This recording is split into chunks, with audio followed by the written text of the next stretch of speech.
Special. Well, all these episodes are special, and we're in a different location at Dirty's. Daniel Young, the GM, and these two you see on your right, they're special to me, and we're going to dive into that, and they're special to a lot of people.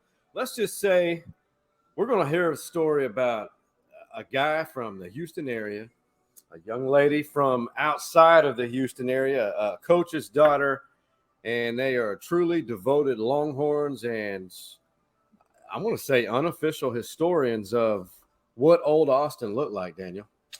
I mean, this is when we started this podcast, these were the ideal. I can't believe we're getting these two folks on right now. So thank you. Very excited. And so, really a background, the purpose of this podcast really is to, I don't know. I've been encountered as the GM of Dirty's for the past 8 years. I've been encountered a lot with what has happened to the soul of Austin. This is what Austin used to be like in the 60s and 70s, and sometimes in a lot of cases, right. Early 50s, some of our customers. So right. We have the pleasure of having two guests here that went to college here in the mid 70s. And I'll first just open the floor to y'all. What was it like when you set foot in Austin or, on the University of Texas campus for the first time? Well, since I got here first. Yeah. You didn't get here first, but you got to school here first. I got to school here first. So there were 3,500 people in my hometown. And I thought Austin was the most cosmopolitan place I'd ever seen. And it was weird. There were Hare Krishnas on the drag. There were, you'd stop your car, and instead of somebody asking you for money, they'd try to sell you flowers. Oh my gosh. I think the Headliners was the only place you had to wear, you could not wear blue jeans. It was just relaxed and beautiful and music everywhere, even then, the split rail. Yeah. So my family grew up here. My dad grew up here. My grandparents grew up here. So my kids are third generation Austin High. So grandmother and then my dad, and we skipped my generation. Of course, everybody thinks that Jenna went to Austin High. But we would come down here for Christmas, and the first place my dad would want to go to was Stallion. And you could get chicken fried steak, 3 patties for $1.25. Wow. And then we would go over to Rooster Andrews. Ooh, miss him. Where I met Coach Rawl the first time ever as a little kid. But my great uncle is my daughter's named after, Bailey, is Gordon Bailey. And Gordon Bailey Middle School is named after him. And he was principal at Johnston High School. So he was Johnston's first principal. Yeah, he was first principal. Wow. He was Goof Bailey, but back then, Villa Capri, the Piccadilly. I mean, you can name them. There weren't many places to go eat, but the ones that were here were, iconic. Things have changed drastically, and I want to show you. So when these two were at UT, oh wow, you have the pictures. This is their identity. The cheerleader. As we wait a little time, here it is. The cheerleader. And the quarterback. So good old number 6. There's a long story to this. Oh yeah. So I want to say, Daniel, we know who Randy is because he was QB1. Yeah. Then I want you to pick Jenna. Can you tell which one is Jenna amongst the UT cheer? I'm gonna say crew. Maybe bottom left or bottom right. Bottom left, I'm gonna say. That's right. No, I'm second from the left. From my perspective. Yeah. Second from left. I'm very proud of myself, by the way. Got it? Did you pick me out? Yeah, last night I looked at it and I almost said far right, and I was like, no, that's her right there, kind of in the middle.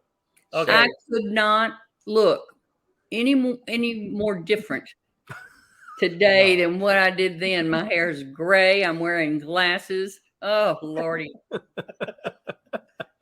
Well, you can't see me because I have a helmet on. And I cannot fit into that cheerleading uniform anymore. It's too big, isn't it? Oh yeah, it got too big. Yeah. I mean, who's the? Do you remember the guy right behind you with the mustache? What his name was? Oh, Jeff Newman. Okay, just Listen, he has a great mustache. Today there are about 48 cheerleaders on the field. Yeah. And back then we had 5 girls and 5 boys. Yeah. Why do you think that is? Why do you think the cheer squads have grown? I know they have co-ed and they have all girls. Well, back then we would do football, men's basketball, and occasionally women's basketball. But how do you study when you're gone 2 nights a week and all that? I mean, so there was a need for more squads, and it's good to have more people involved. It's a huge school now, but so you can't really cheer at a baseball game or at a track meet, but they are asked to make appearances all over the place. So it's just a busier life than it was when you had 5 and 5. Right. Yeah. Right. Probably not as much fun as we had, though. No. Randy, for both of you, I don't know if, and we're going to tell you why there's so much history. A lot of the McEachern story is deep. It takes a lot of different angles. But Randy, on the football side, it didn't really dawn on me till like my late 20s that injuries or setbacks or adversity really, truly, I hate saying it, but happens for a reason to set us up so we can survive in life. That's the way I look at it. But this guy, he had to fight to stay at QB under Fred Akers. And he got his chance. He beat Oklahoma. But there were other injuries. I've never seen so many QBs go down. Right. Yeah. To bad injuries. And then you had a bad injury, and people weren't expecting much of that 77 team. To this day, I still don't know why. Help us figure that out. The year before was when I had this injury. I was running for first team then and got 2 days and it tore up my knee. And Coach Roll said, you're done, and we'll take care of your scholarship. And so I sat in the press box all year under his last year, being a spotter for Connie Alexander, a great radio commentator. And came back the next year after working on my knee, and Akers said, we'll start out at 5th, and then, actually 4th, and then Costanzo hurts his knee playing racquetball. I moved to 3rd, but and then the rest is history. But you're right, 2 quarterbacks going down in one game very seldom happens. And he ended up beating Arkansas. Texas I've done Tech. my research now. Yeah. Well, I did have a nice running back to hand off to.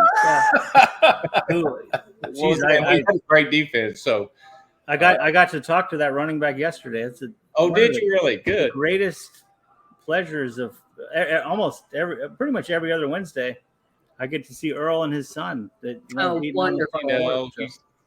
He and I visited about 2 or 3 weeks ago and had planned on having lunch and just haven't been able to get together. It's hard when there are a lot of us in town, but it's hard to get together. Every once in a while you get, great running backs, Herschel Walker, Bo Jackson, all this kind of stuff. And Randy and I would just pop in that old VHS tape and show our kids, no, you want to see greatness? Yeah. Here he is.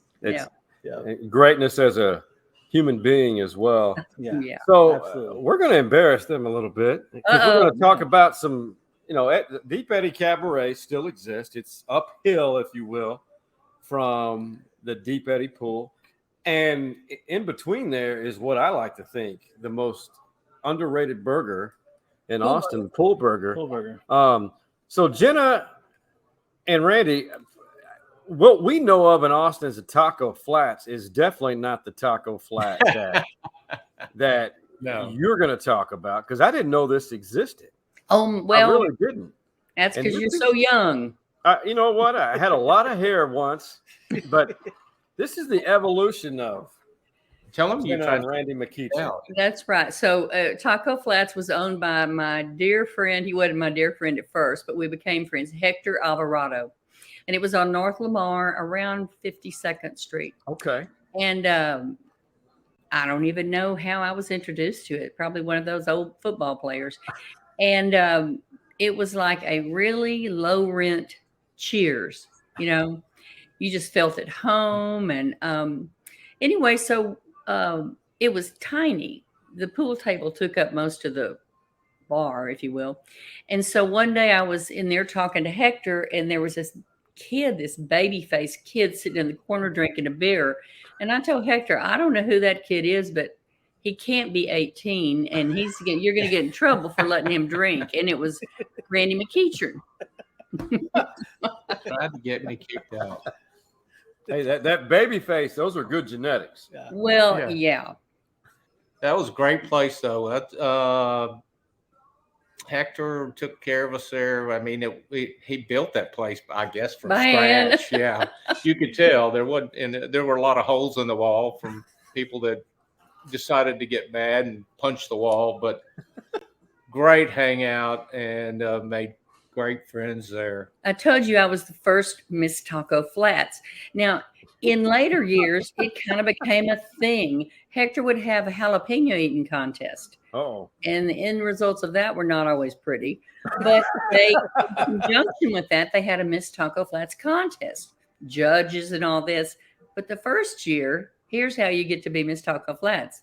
The owner just hands you a T-shirt to wear. So I was the first Miss Taco Flats. You know who else hung out there? It was Jerry Jeff. Yeah. that does not surprise me. Yeah. Yeah. Mhm. Yeah. The late Jerry Jeff, God rest his soul. Yeah. Great I still place. can't believe that. I can't either. It's heartbreaking. We went to hear Django play Jerry Jeff's songs in green, and it took you back. It was great. He's Yeah. Django's a good guy. Yeah. I just really hope that he gets to experience it like as his dad did. Yeah. Yeah. Jerry Jeff. Yeah. So I saw him the last time I saw him, I guess 10 years ago was the last time I saw him. When did he pass away? Was it Just recently, last 3 years. Yeah. I was thinking maybe 2 years ago. 2 years, yeah. Yeah. Years ago. So when I turned 40, Randy was telling you about our party.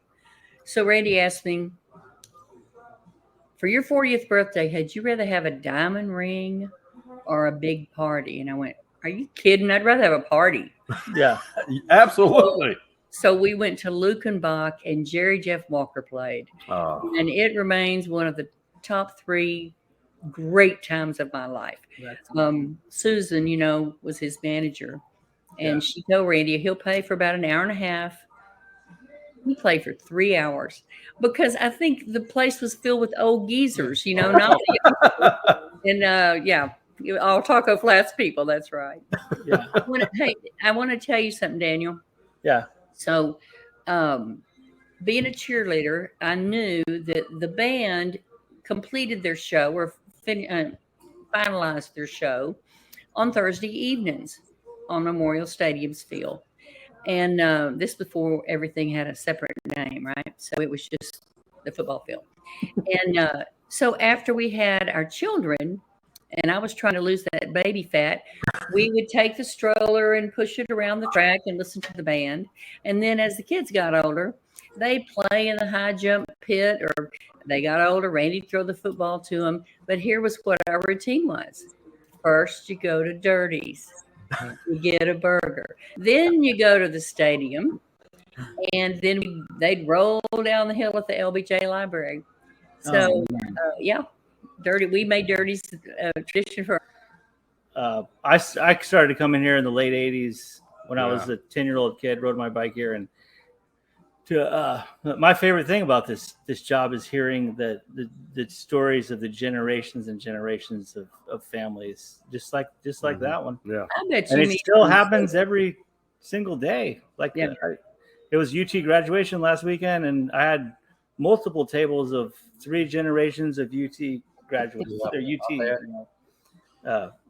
grandparents with the graduates. That's It's great. a beautiful thing. Hey, Randy, I got In college, after cramming for tests, we'd get hungry, and so we'd run over to Dirty's, and that was a regular place. Randy, I got to ask you, how did you lock up a second date in that middle? I know it's not the middle picture, but at Deep Eddy Cabaret, what did you do to lock up that second date after that night out at Deep Eddy Cabaret? Actually, it was our second date. No, our first date was at Deep Eddy. He wants to know what you did to get a second date. Oh, that's a good question. You know, he was cute and shy. Okay. And I guess by that time he'd also become a big deal quarterback. So combination of those things. a good combo. Oh, that place, I don't think they've changed the carpet since we went there. But our kids go there now, and it is, it's still a great hangout. It is. So Jenna thought I was taking her there because I didn't want to be seen with her, but that's not true. It was a great place to go and have a drink and not be not the bucket. So yeah. I was talking to Hayes, our son Hayes. Right. And I said, Randy, we need to go to Deep Eddy. We haven't been there. And Hayes goes, Mom, it's not for old people. Hey, speaking of this, it's a beautiful family. Everyone has succeeded in their own way. And it's fun watching, that's the one positive to social media. You get to watch families like the McEacherns grow and as they experience life and succeed in it. And, here's one picture. And this is when they were a little bit younger, but they still all look the same. I don't. Yeah, everybody looks the same. Yeah. See, Hayes is now, what is he? He's in Hollywood now? Is that? You know what? He moved home. He's still acting, but he moved home. He's getting married in September. Oh, wow. Congratulations. One of our children is getting married. We love his fiance. So anyway, I love this picture because it was right before the national championship when OU played, sorry, Hayes, and got hammered by USC. And so Auburn was undefeated. That's where my daughter went. She was furious that they weren't going to the national championship. Probation. Yeah. Auburn? Were they on probation? Weren't they? No. They just didn't get. That was when the BCS computer system. Oh, that's right. So it was USC and OU. And of course, then after OU got beaten so badly, my daughter could not quit saying, I told you Auburn should have been there. Oh, man. But Bailey is a teacher at Austin High, where she went to high school. Mm-hmm. Loyal forever. My son is going to Austin High next year. Fantastic. So, he'll be a freshman. You need to tell him he needs to take the MAPS course, MAPS. It's like a social and emotional learning thing, and my daughter teaches MAPS. Okay. Basketball. She coaches girls basketball. Yeah. Okay. That's beautiful. Here's the other funny thing. So Hayes is a holder for Bob Stoops at OU. Mm-hmm. I do a story on Lester. We told you about when I was working in East Texas. The next job was Oklahoma City. I got to cover Sooners. And then I saw them a few times and finally got to meet Hayes. Went up there. It was before the Texas game. I think I finally got a chance to interview him. Is that right? I think so. It was quick because it was in the post-game media room. Yeah. The availability there was a little different. Yeah.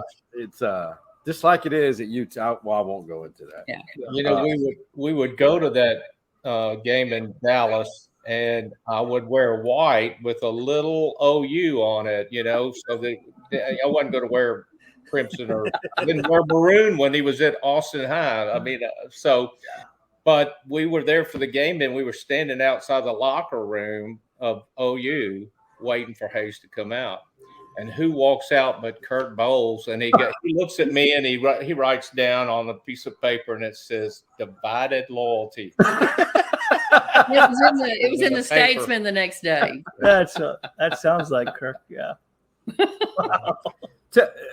Tell us. I guess I don't know how to do it in a really short, abbreviated way because I know you guys have told this story, but how Lester became a part of your family on the far right. Okay. Let you tell that. I met him at an O. Henry B team football game, a 7th grade game. So the A team players were running the chains and stuff, and the B team was playing. And I saw this darling boy, but he was holding up his arm, and he had this huge bump on it. So, minding my own business as usual, I go down there and introduce myself and say, "What happened to your arm?" And I drug him over to look at my friend who was a physical therapist. And then I drug him back to the coach and said, "You need to get this checked out." And so we just he would see me up at O. Henry, and we became friends. And then, let me think about this.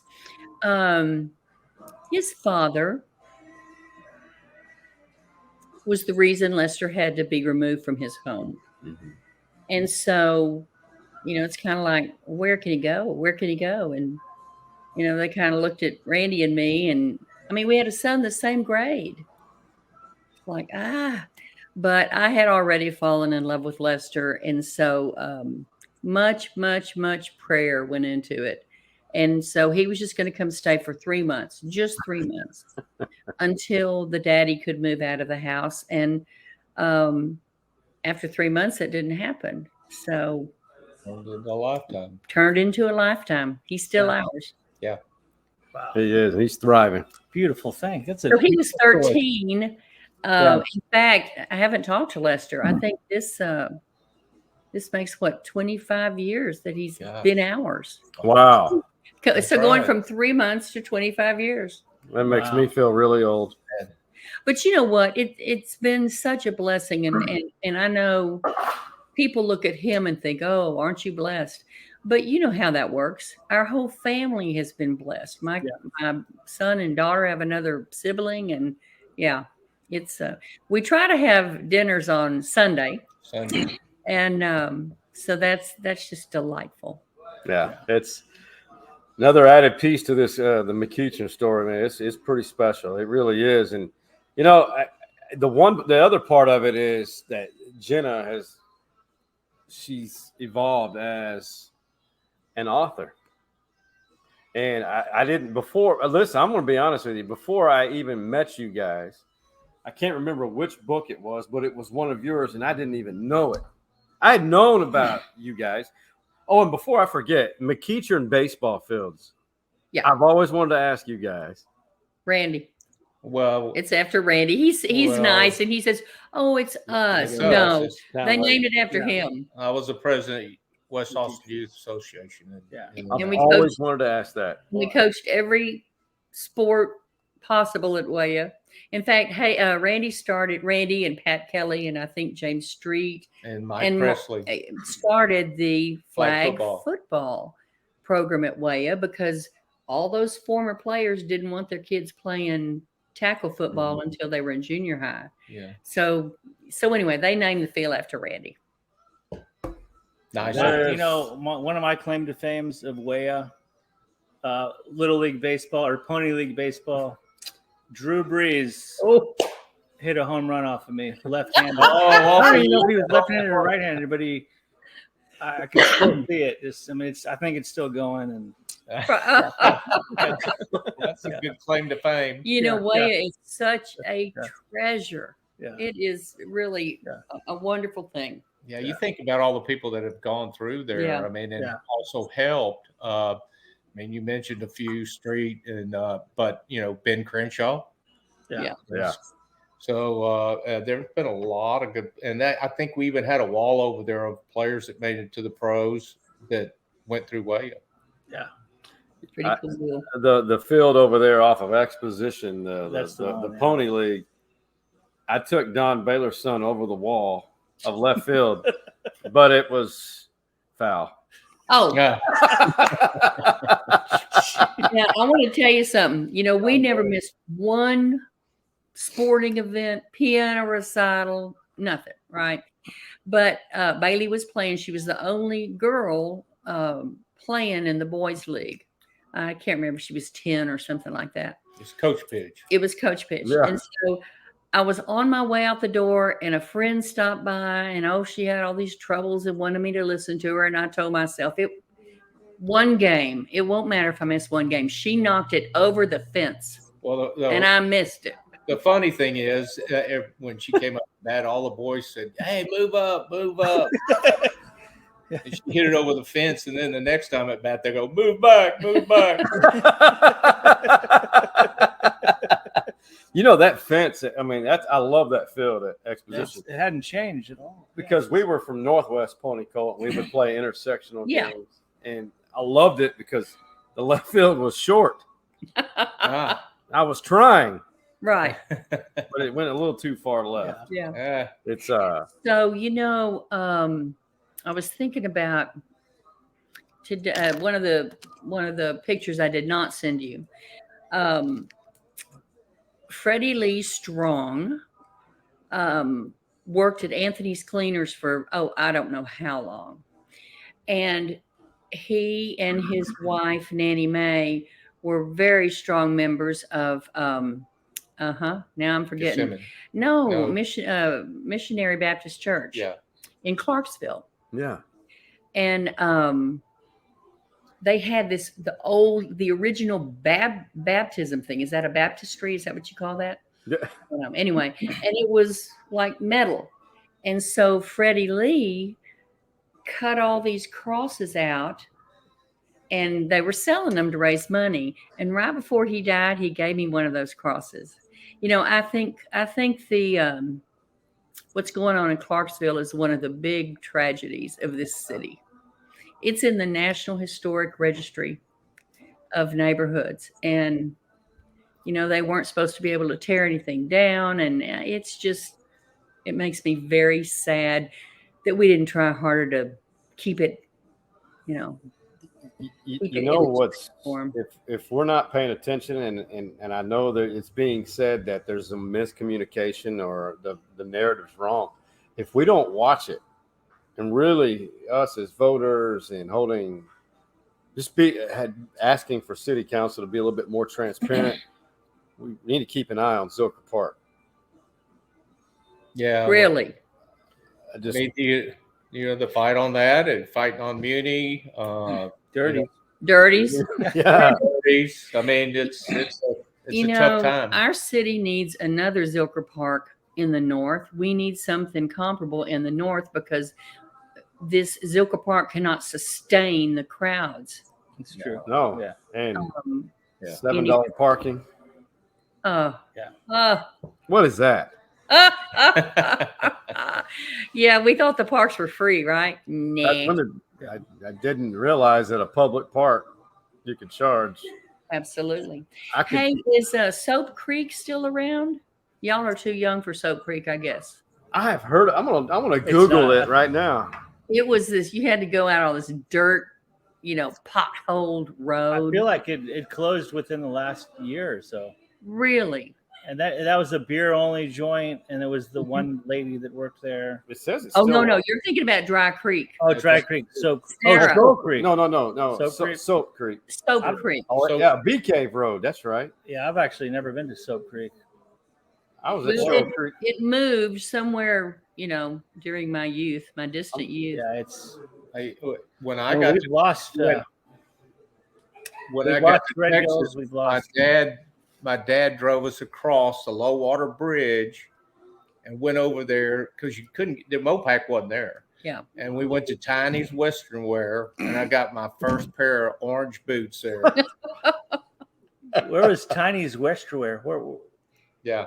Yeah. Wow. Where was it? It was over on the Westlake side, so it would have been, I don't know, the Bee Caves was there. It was, it was The Tiny's. gravel roads going over there, I think. I love hearing about the old places that aren't here anymore. Yeah. Now you know where Wendy's was in the Jack in the Box on the corner of Barton Springs Road and Lamar. Yeah. Place called the Split Rail, and the floor was just like asphalt. And we used to go there and hear Kenneth Threadgill and a group called Frida and the Fire Dogs. No way. Frida is Marsha Ball, and she was singing old Loretta Lynn tunes. Yeah, It was great. Then you got Armadillo Yeah, that just went away. Well, which it went away. was No, which was it went away a long time yeah. ago. But I Yeah. mean, it was what was the restaurant there? Oh. Was that Threadgill's Yes, where the Thread armadillo Gills. was? Yeah. Yeah. Well, you know, there's a bar. It's not the Far Out bar. It's there's another one that it was a building that was purchased. It's really far south. It's not the far way out, but it's another one. I want to say you take South Congress all the way to 35, and they've trying to model it after one of these older Austin iconic. Really? I can't think of the Far name. Out Lounge. No, not that one. Oh wow. It's that one is far out from here. Yeah. I don't advise it, and don't have beverages going down there. I mean, Oh, Uber, you think Uber. That's right. That's right. Everywhere. Well, yeah. After what happened to Augie, we like to Uber to and from restaurants. Oh, poor Augie. Oh my God! Don't turn your automated lights. Make sure your automated lights are back on when you jump in after someone parks Absolutely. your car for you. Oh, and Clark Field. Oh my Please gosh. do tell. I get chills Well, and never experienced It it. was just marvelous, and it was my junior year. When that was the last year of Clark Field as a baseball field, and moving over to Dish Falk, it was just cold and steel and rah. Well, you know, they had that hill out Billy Billy Goat. Goat Hill. there, and the other teams didn't know how to get up it. But we were talking to Keith Moreland last week, and how they knew automatically how to get up there and field a fly ball. But other teams, it was a disadvantage. So yeah, that was a nice little perk. for us. What were the other landmarks? I'm just interested, like on UT campus when y'all were in school. I mean, Dirties, and where else? What else was there? I mean, it was the Nighthawk. Oh, there was Luigi's Pizza. There was the Flagon, which was nasty. The bucket. Bucket was where everybody hung out. I mean, the Flagon smelled like smoke and urine. It was really. It was in dark. And I was not here when the Orange Bull was still in operation, but a lot of my friends loved In fact, Hector, who built Taco Flats, used to work at the Orange Bull, but I never saw that. El Rancho was down on First Street. Yeah. Okay. Yeah. It was on First Street, and then and then we had the Villa Capri, which is where everybody went and stayed if you're a recruit. Gosh, what other places do we have? Look at Mr. Danino. In my book, I called him the Darrell Royal of the Longhorn band. Mr. Danino came first, so maybe Coach Royal was the Vince Danino of the football team. That's right. I mean, he was strict and he had integrity and he pushed those kids to be better. He was just a marvelous guy and really changed the Longhorn band. He made it bigger. He included women. It's just, The show band of the Southwest. That's right. If people have not seen this book, I mean, a lot have, but Jenna did it was a fantastic job. And there's some great stories in there. And so if you haven't read it, you need to read it. It's just, my favorite story in there I won't go into was, one of the kids was taking a note from a phone call that he got, and he left it on the counter. It said, "Mom, Dad got Coach of the Year." He just left it on the cabinet. Didn't call him. I didn't go hollering and screaming like we would, but he just left a note. And Edith goes, "Now, David, what kind of Coach of the Year is this? Is this the conference?" Or he goes, "I don't know. I didn't ask." It was when he won, the National Coach of the Year. But Edith saved everything. She saved everything. And so when we started writing this book, it was just so much fun to go through all those photographs. And today, she's 97 now. Beautiful. Wow. Beautiful. And of course, she remembers Coach Royal and her grandchildren and her son and all this. But she doesn't remember everything and everybody. She doesn't remember that she and I wrote this book together. And so when I go see her, I'll pull it down from the bookshelf and we go through it. And for her, it feels like the first time she ever saw it. She's like, this is a wonderful book. You know that makes me feel. That's cool.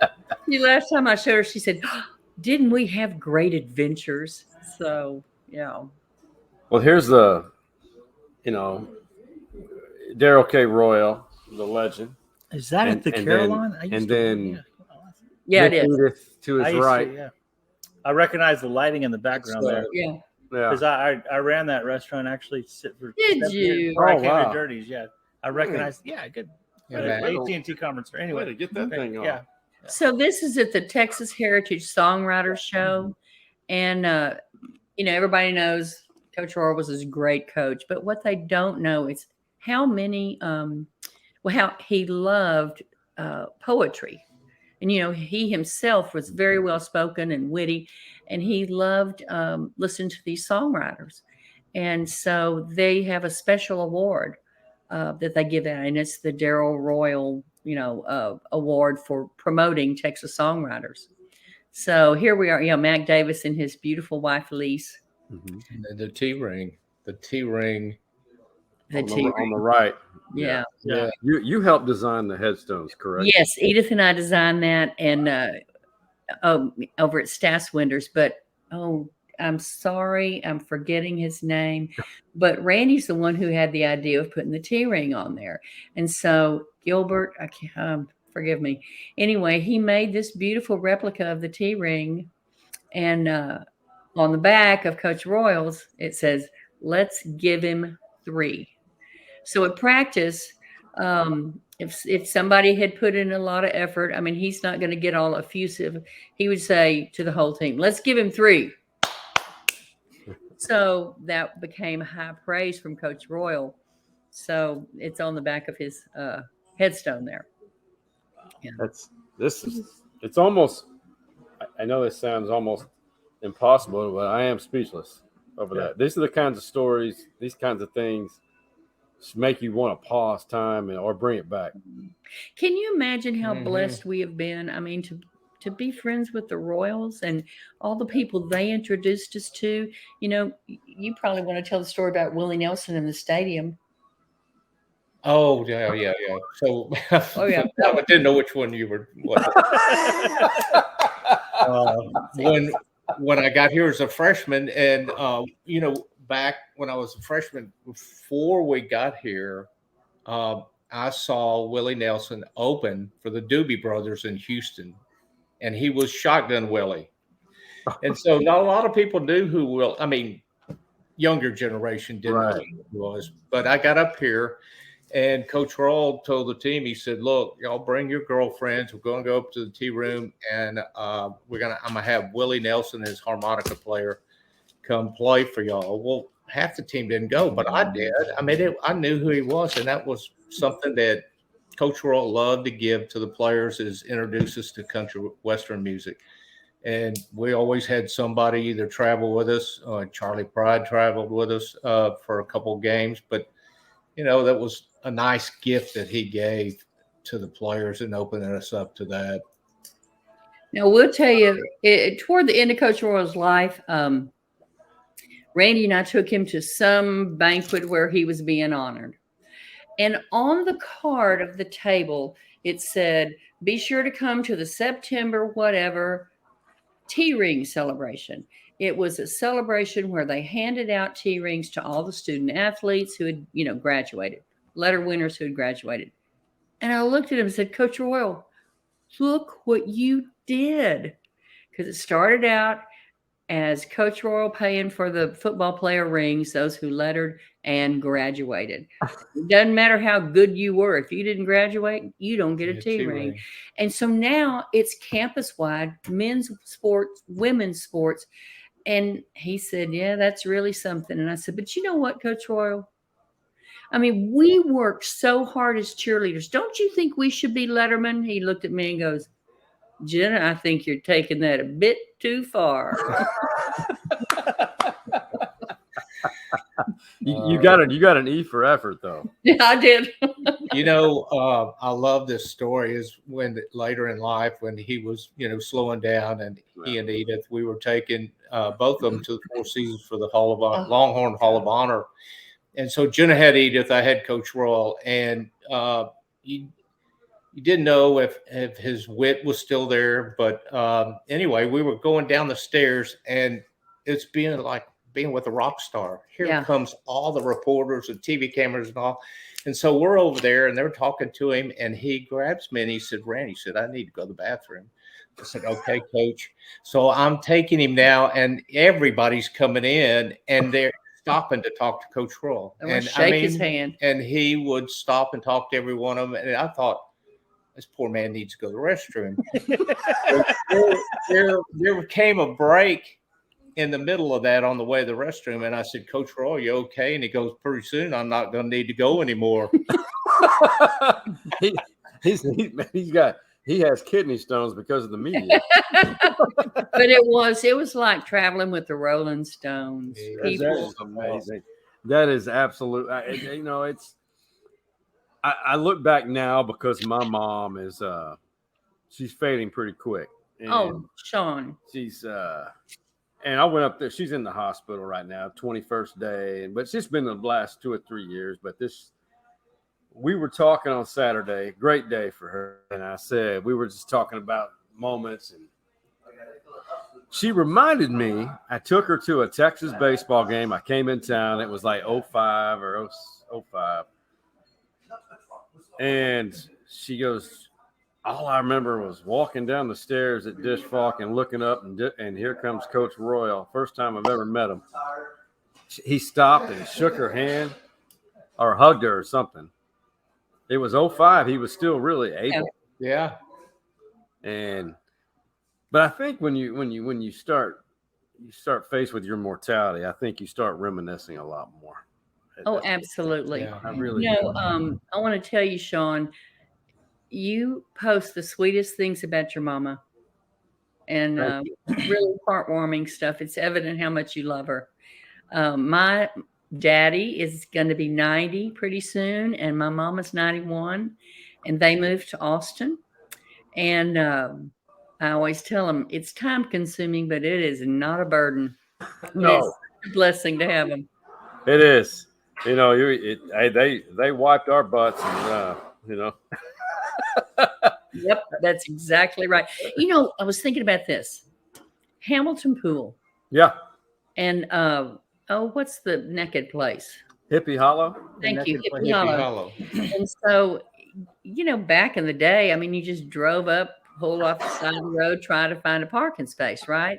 And now it's reservations and paved parking. Deep and Eddy it's is the same way. Unbelievable. Oh, it's true. It's packed. Yeah. I don't get it. I get it. I get it. There's a lot of what we call FOMO now, fear of missing out. Yeah. That people want to see everything. Well, sure. Yeah. But when you would go to Hippie Hollow, and for the record, I did not ever take my clothes off at Hippie Hollow. That's not what Randy said. No, I did That's not. your story. You're speaking good. But you would see all these boats full of men out there. Yeah. Yeah. But I haven't even been out there in a long time. But I know it's a place I've never been. I've never been to Hippie Hollow. Well, Really? I would be very selective when you go. Yeah. Well, you could go to Barton Springs. They were topless. They're doing it again now. Are they? Are they? They're doing it again. Not that I'm just caught a glimpse. They had a jogger over at the stadium one day that was jogging. She was jogging topless, and Glenn Swenson, who was in charge of the stadium, had to go out there, and of course he was pretty heavy back then, but he was trying to chase her around the track and get her off the track. But that wouldn't be very comfortable jogging. It would not be.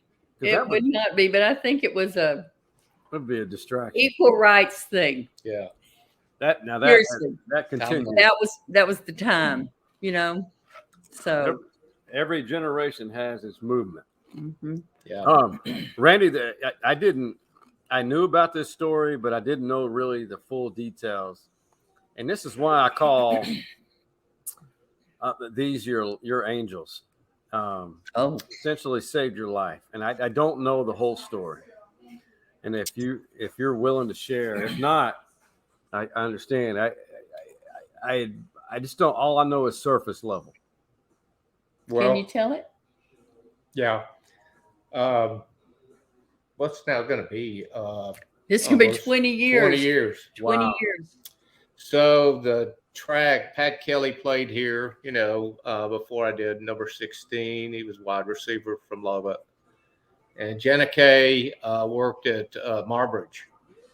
And Pat and I were Booster Club presidents, and so we would go down what we called the ranch, which was the football field, and we would drive around in the golf cart and, take care of things that needed to be taken care of. Well, it just happened, and I had been jogging on the town lake and came over and met him, and we were moving some blocks over to a cinder building. Right. And I threw the cinder block down, and it shook the building, and there was a wasp's nest up there, and it shook them up, and 3 of them hit me in the head. And so Pat said, "You're not allergic, are you?" And I said, "No, I've never been allergic." And so we get back over to the other place and got spray and went over to kill them. And on the way back, I passed completely out, fell to the ground. Pat started screaming for help. I was not breathing. And Jenna Kay had just been training for a marathon, and she was down on our end of the field. She was with Gilbert's Gazelles. And she had just gotten certified in CPR. And she came over and started administering CPR. Rescue breathing. And they started calling the ambulance, which is about 500 yards away from Austin High. Yeah. But they sent one from another spot, and they thought, it's a wasp thing, not a big deal. Well, it took them forever to get there. And when they did get there, they were shocked because I was turning blue. I was not having much of a pulse. Oh my God. And so they got there and they started administering shots and EpiPens and everything they could think of. And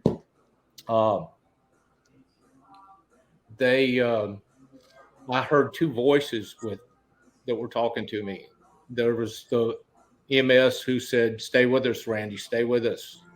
And then there was another voice that said, "Relax and let go." And so when they were putting me on the gurney, I heard all these stuff. But then when I got into the ambulance, there was a person sitting next to me on the road. And I was now floating down a road, dark road, towards a light. Oh my God. So both these voices are going on, and this first billboard comes up. It's a billboard. It's a picture of Jenna. And I said, "She's in a good place. I can let go." And then a picture of my daughter, and then the same thing. She's in a good place. I can let go. And then my son, and I just let go. And so the next thing I know, I'm waking up in the emergency room, and everything is fine. I'm good. And Well, tell them what the nurse said. yeah, I said, I was laying there and they were cleaning her up. And I said, "Am I alive?" She goes, "Oh, you're alive. We're taking you to ICU." So it's a long story, but to make it, and Pat and Jenna Kay, we dedicated that bench to them. And there's a book a friend of ours wrote, the story minute by minute, interviewing Jenna and Pat so he could fill in the blank spots. And it's just, he did a wonderful job. And the last thing he did before he published it, he said, "I want to come to your house." He said, "You were talking about someone sitting to your right in the ambulance." Right. Said, "The gurney goes in on that side of the ambulance. There's no way anybody can sit on your right." So, guardian angel. And so the next day, one day I'm dead, the next day I'm alive. And Pat Kelly brings the wasp nest over to my house. Now, there's one trying to get out of it. So anyway, I told Jenna, I said, what happened? Was I not good enough to get in? He said, God sent you back. And he said, you obviously need to be listening to what he's telling you. So 2 weeks later, I got a call from two of my good friends. Said, can you meet for coffee? And said, we're doing a teen Bible study. And I grew up Catholic. I did not know the Bible. I said, I can't do the Bible. I don't know the Bible like these kids do. They said, we just want you to think about being a part of this. And I walked out of the coffee shop and I said, you gotta be kidding. So God put me in that spot. We did that for 19 years. And then we did adults Bible study the last 10 years. So anyway. Well, Randy, we're glad you're here. That's thank you. Lordy. Long story, but thank you for Jana and Pat Kelly. 20 bonus years. Unbelievable. Wow. Wow. Never can ask. You never question anything. That's something I've learned through these years. Don't question why, just do. Yeah. And go. That's exactly right. And in this case, I kind of want to carry something in case something stings me. Well, you'd be surprised how many of Randy's friends who heard that story have said the same thing. They got pins for when they're out at the ranch. The ranch. We even asked Ben if they had to carry EpiPens on the tour. Golf tour. Oh, yeah. God. So. Hey, Daniel, before we wrap things up with a tradition, what's the big dirty special here this week? Or since this is Monday, when people will see this, how can we start the week? I'm gonna plug our documentary that's coming out. It's a short film. It's coming out this weekend. It was done by some UT film students, and we have Lyle Lovett on there. We have Ben Crenshaw. We have Easy Casey money. Studdard. Studdard. I had to throw him in there. Oh my God! But love him. Several. It's the owner, Mark Niemer. I'm interviewed some. Our cast of characters, cooks that have been here forever, interviewed. But it's really well done. Great. We kind of use this this movie to just advocate for ourselves with what we're up against with Project Connect. Yeah. So it's coming out. I think it'll be out Sunday. It'll be on our Facebook page and great. Instagram. And sounds fabulous. Well, Daniel, I want to tell you, I've only had one thing there forever, and it's the only thing I get every time I come in there. So I hadn't had anything else, but it's the OT special with tater tots. I was gonna, if you would have had me guess, I was gonna say OT special tater tots. But yep, that's it. Hey, I wouldn't change. Yeah, that's our good and heart healthy. The arteries love it. Yeah. Well, I'm coming in for a shake. Y'all need to come soon. Fruity Pebble, I highly recommend it. Yeah. No Fruity Pebble. My good friend Al Peterson and I come at least once every 2 months, and he's a big jolly fellow, so he takes 2 hamburgers for him. So you won't mind that. Hey, I don't want to run us over time. What is the situation now with Dirties in the future? It's actually, we've gotten more and more positive news. We're not out of the clear at all, but our bill that we've been working so hard to pass has gone through the House committee and the Senate at the legislature. So we're at this point, there's a really good chance that something will be back on the ballot as of this coming November. Well, we need all the newbies to understand the importance of Dirties. And that's kind of the purpose of this documentary. And I mean, once we get just really being able to coerce some of these voters, like this is what's going to happen. If Project Connect actually happens. Well, here's the thing about that. It triggers me every time, and I lose any intellect, or I don't sound smart because I get so triggered by it. Yeah, is that the majority of the people who voted for this, a lot of them are not even property owners. And they're boosting this the property taxes for the next 30 years. And quite honestly, yes, we need a better public transportation. But the Project Connect, that is not the solution. Yeah. At all, in my opinion. I am really ignorant about it. The only thing I know is that it is endangering Dirties. Yeah. That's all I know. Can we Yeah. get a historical marker on that? We're that's a possibility, but at this point, once they claim eminent domain, it's kind of out of the realm of possibility. But they're But billions of dollars. We have a really good team of lobbyists and lawyers fighting this thing Right. for us, and which all our customers have been paying for through this petition. It's been a beautiful thing, honestly. We have 40,000 signatures on a petition to save us and save Dirty's banners all over the place, and it's the fraternity houses. yeah, it's Kurt Watson's seats down there. Watson's coming around. I mean, he's gonna give in, I think, and just at least let's put it back on the ballot. If the city of Austin really wants to vote again for Project Connect in November, then that's what we want to do. They need to put on the ballot, Project Connect, and then a disclaimer. Exactly. This will be the demise of Martin's comeback. Yeah, and displace 300,000 people, and it's going to destroy Austin. Really, I mean, that's where. See, I'll also say this: if we look at the last 3 elections, just in my opinion, that involve propositions, the language, it was. I knew what it was, but I read it just for the sake of reading. It's easily confused. You have no idea what you're voting for unless you did your homework.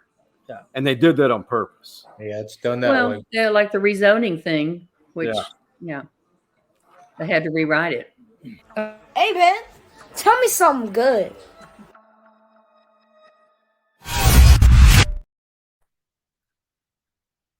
Good. We got to be dramatic about it, or it didn't happen. Oh, are we supposed to tell you something good? Yeah, about anything or what? Anything that's positive, anything that you know that maybe inspire the fine folks who love the McEacherns, love this guy Daniel Young, and love Dirties. But tell me something good that people should not be so negative every day. There's a lot of positive things going on. Oh, this is a paraphrase.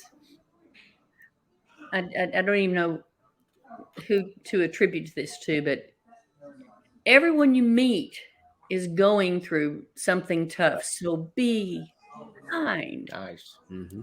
Yeah. That's right. That's you too. What's something good besides your wife? Beside my wife and my family, UT is going to have a great team next year. Yeah. I really do think that we're on the That rise. is good. Conferences. So, good luck to Sark and the team. And we met Arch, and we got a bunch of good players there. So we're excited. I love that. I'm trying to not allow. I'm just trying to be even keeled about it. Yeah. I'm trying to keep it in. Oh, I'm so bad. I think we're going to win it all every single year. We walk into that Cotton Bowl, and I go, I think we're going to win this year. Even Charlie's last year, they're going to win it all. I did. Hayes and I have an ongoing bet for that game. We have to buy each other a bottle of wine, and I finally got a bottle of wine from him this last year. We were going broke. Yeah, that was tough. That was Thank tough. you so much. Yeah, it was good talking to y'all. Yeah, absolutely. And whatever we can do to help out with Dirties, we're behind you 100%. Thank y'all. Thanks for coming on. This has been. I'll be out there to see you. This is the longest episode, but it felt like the shortest. It felt. You're so kind. You're so kind. And I know that Randy's going to say it's because I talk too much. No, it's because we have 4 people who we have good chemistry here. Yeah. That's what it is. Hey, exactly an hour for Daniel, the heralded GM of the Dirty Martins, and the beautiful people on the right, the McEacherns, and for the OG Man Cave boys, that being Harbaugh Harge, Big Mike, and Coach Mo. Okay, we are